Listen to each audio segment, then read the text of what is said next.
Hey friends, it's Len here at 1A Auto.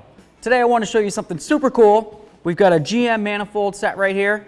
What this is actually for is for when you're doing those manifolds and God forbid one of those studs goes ahead and breaks on you, or you need to tap out the holes for where the studs go in. We've got a little template here. We've got all of our drill bits that you're going to need. These are tap guides, super important. Those go right in here. They let you know where to line up everything. And this is great for multiple engines actually. It says right here it works for the 4.8, 5.3, 6.0. Works for all sorts of things. It's kind of a really handy tool to have. You don't want to be in on an engine just trying to drill away, hoping that you're dead center. You don't really know what's going on, right? This is going to hook you up. It's going to save you lots of time. Engine blocks save you lots of money in the long run. Go ahead on 1aauto.com and grab this tool set if you need it for GM vehicles. Easy peasy.